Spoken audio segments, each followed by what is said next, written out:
This is where I am. Yeah, I think that's why I've been sad, and I'm just have a lot going on right now. But just thinking about how none of the media, none of the podcasters, like, for them to ever talk about people being united again, shame on them, because they really all serve what they want. They do. They use you, the people, so they can rally you up. Glenn Beck. It doesn't matter if it's the left doing it, it's the right.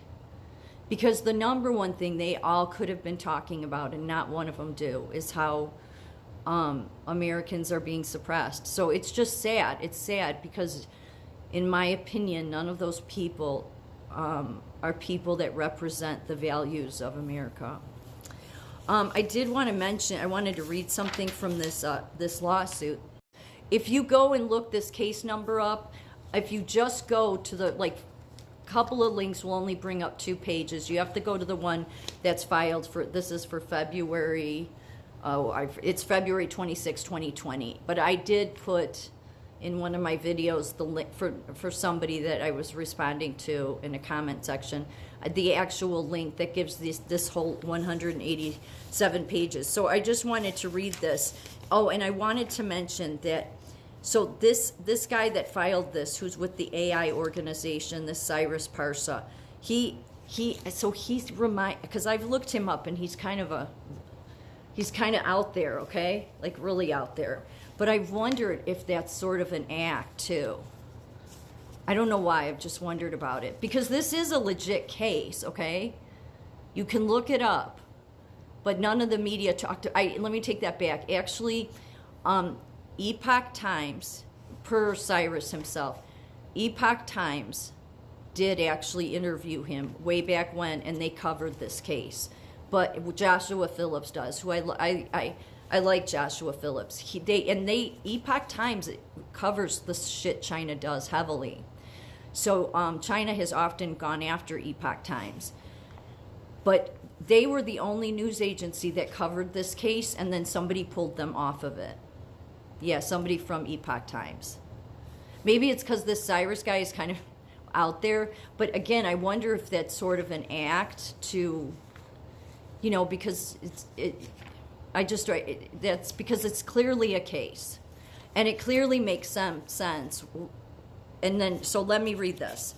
Because I came across, I was so happy to see, because I never read all these 87 pages.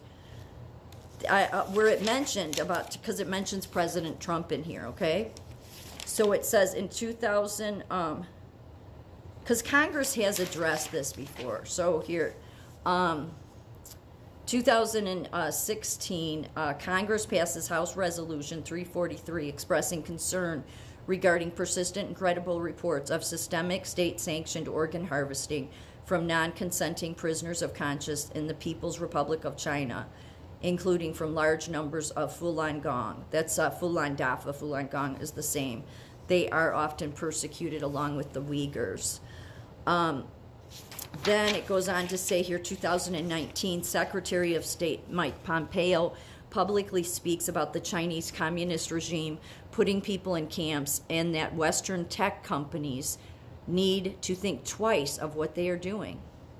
2019, in the UK, the tribunal concluded, there was something called the China Tribunal final judgment, and it says, the tribunal concluded that very many men have died, and without a doubt, China is found guilty of the crime of genocide through forced organ harvesting, rape, torture, and physical extermination. So all of that is true. They've been doing organ harvesting. It's just, again, our media doesn't report it. It's been going on a long time, though.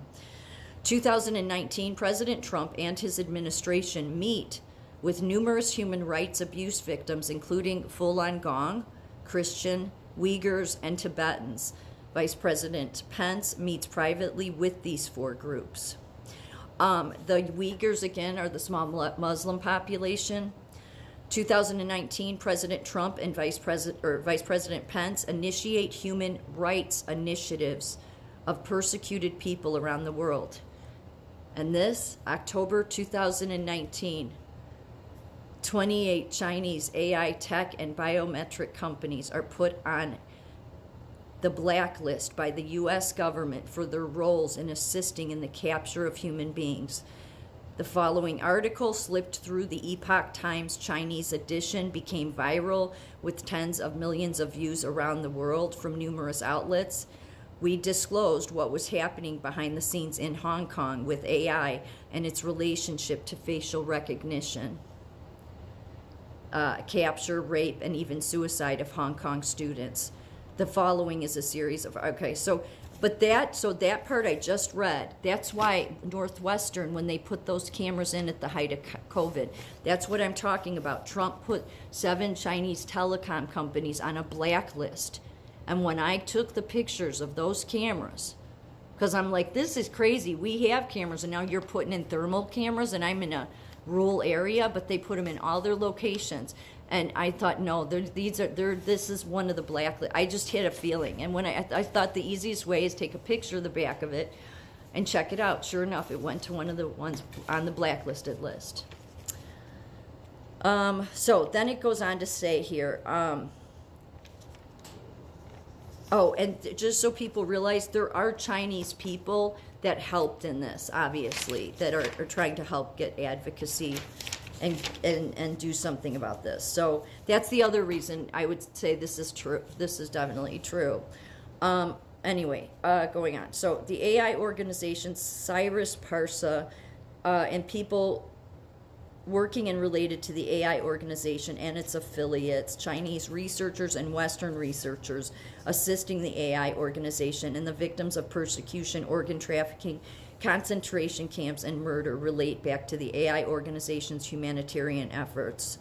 Facebook directly interfered in this process in humanitarian efforts, as did PR Wire, Newswire. Google's algorithm hindered humanitarian work since the year 2005.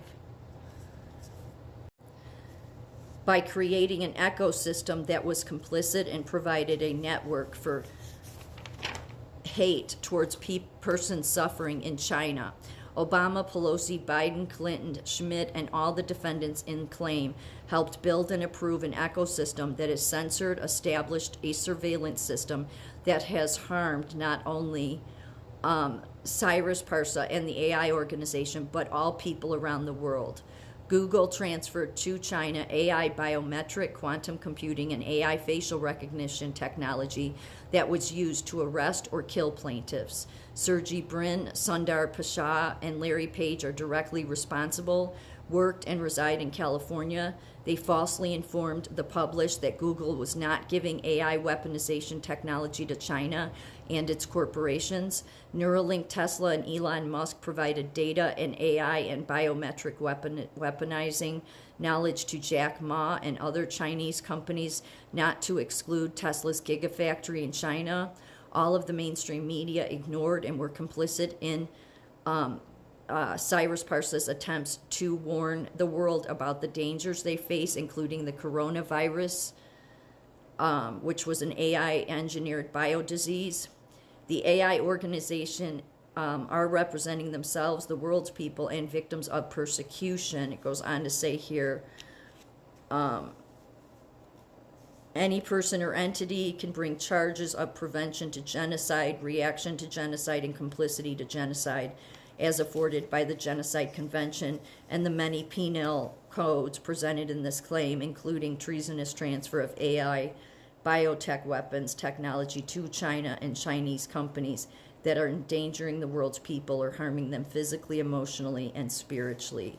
Articles 1, 2, 3, and 4 of the Genocide Convention can be brought by any person, entity attempting to assist, research, prevent, report, or bring justice on behalf of victims who may have been related to the cultural, ethnic, or physical genocide, victims of persecution as a direct result of the defendant's technology transfer exists within the AI organization and Cyrus Parsa's network that he represented. Any person or attorney or entity attempting to dismiss this case can and will face Article 2, 3, and 4 of the Genocide Convention, not to exclude public tribunals. That's why they all settled, from Clinton all the way to Elon Musk.